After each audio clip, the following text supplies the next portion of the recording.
The Littlest Pumpkin.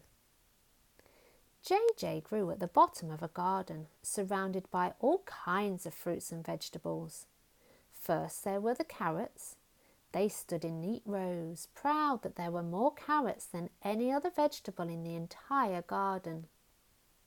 Then there were the potatoes, who, although there were many of them, were the quietest vegetables you could ever imagine. This might be because they spent most of their days tucked up in bed under the soil, dreaming sweet dreams of when they would be boiled, roasted and mashed into the most delicious meals ever created. The cabbages came next, of which there were many varieties.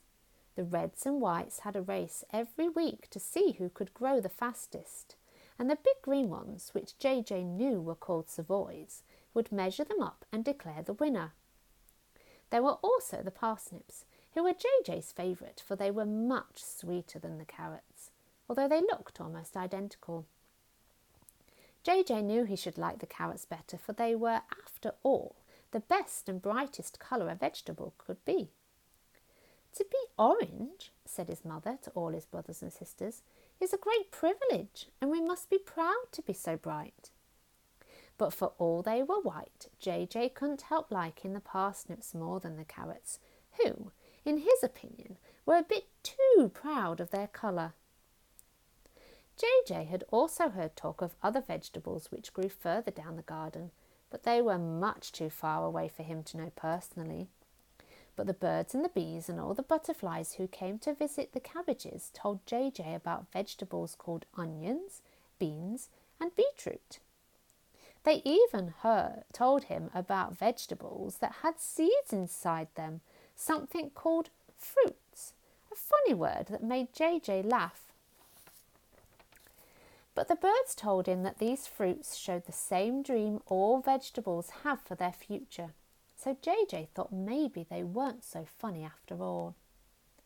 This dream is something all vegetables are born dreaming about, and every day of their lives they dream of it once more. All vegetables dream of one day being picked and served on a plate as a delicious meal. That is what they are born to do, and why they would much rather grow big and healthy and be chosen by the farmer or the gardener than pecked at by the birds and insects. Some vegetables, like the potatoes, dream quietly, longing for the day when they will be chosen. Others, like the carrots, boast all day long about how good a vegetable they are and all the different meals they could be served with. But for the pumpkins, there is an extra special dream. One day, all pumpkins dream of being chosen for Halloween. Every little pumpkin is told the story of great, oh, there are too many greats to tell you about, Uncle Jack, who was the first pumpkin ever to be picked at Halloween. Let's just call him Uncle Jack. Before Uncle Jack was alive, all pumpkins were good for was making soup and pies. But for some reason, and nobody quite knows why, though they all have their own ideas, Uncle Jack was carved into a lantern for Halloween. The other pumpkins in the garden that year saw him and how beautiful he was, and since that day all pumpkins dream of being made a jack-o'-lantern. But poor old JJ had little hope of ever being like his hero Uncle Jack. JJ was so small and knobbly that nobody would ever want him as a lantern. All he could hope for was that one day somebody would need him to fill a pie or something. The autumn came and JJ sadly watched the other vegetables being picked, laughing happily as they shook off the soil for good.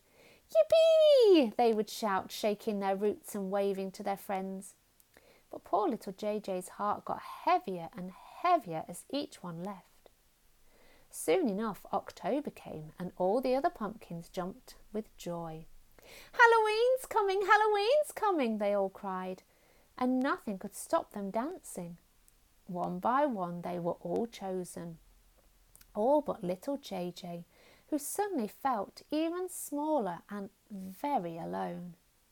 JJ watched as all the other pumpkins were placed outside on Halloween night, all glowing with pride, their carved faces showing the light placed inside them.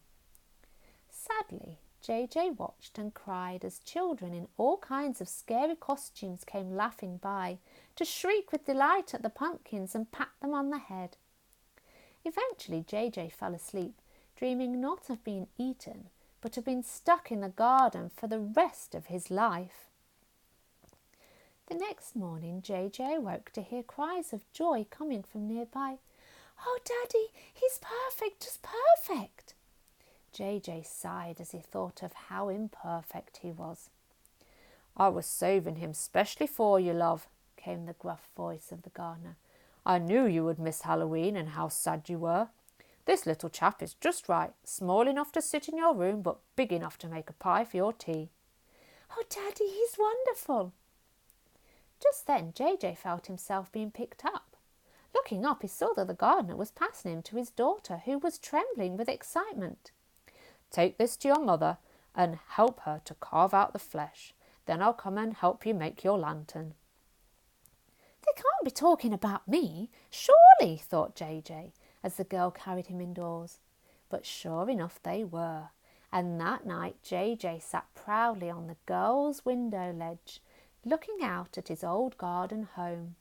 His flesh had been made into the "scrummiest pie I've ever eaten," the girl had said, and his lantern face glowed with the light from the candle placed in his middle.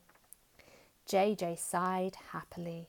He may not have been picked for Halloween, but his small size and knobbly skin had made him a perfect gift for the girl who had also missed it. JJ finished his life happily, knowing he had become what he was always born to be. Happy Halloween!